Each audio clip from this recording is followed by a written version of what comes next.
Today, we're going to talk about a bit of a controversial issue.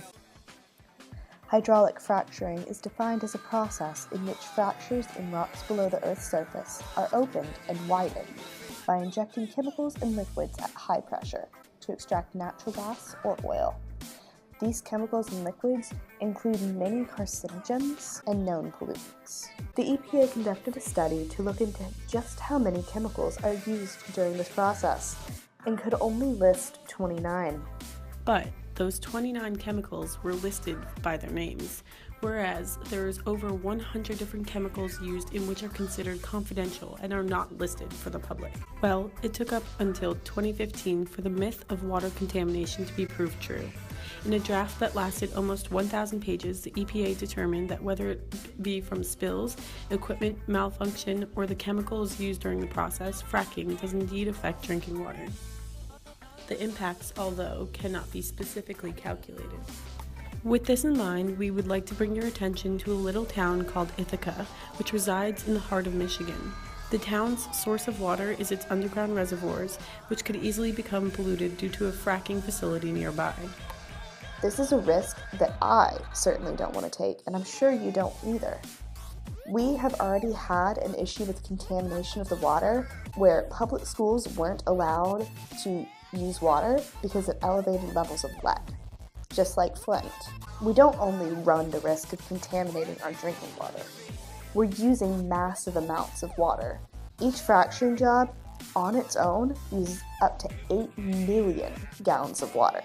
Do we really have water to waste? I like taking showers. I'm sure you do too.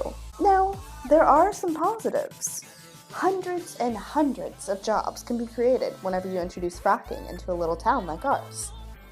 But what you don't realize is that those jobs, brought in all at once, can create a little effect called the boomtown effect.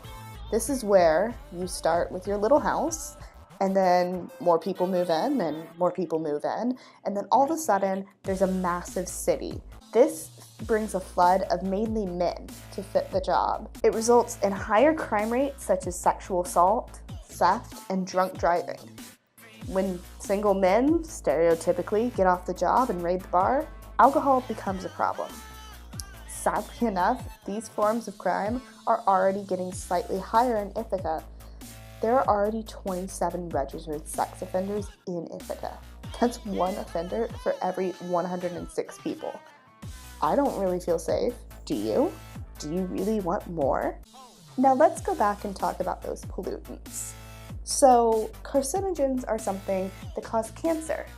And cancer, in case you don't already know, is deadly in most cases. Some of the pollutants in the water have been known to cause birth defects along with cancer.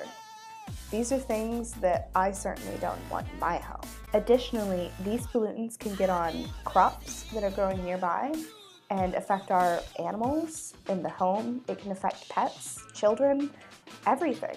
If it uses water, these things are being damaged. To us, the cons seem to outweigh the pros, so join the movement and stand up for what you believe in. Say no to fracking, especially not near Ithaca.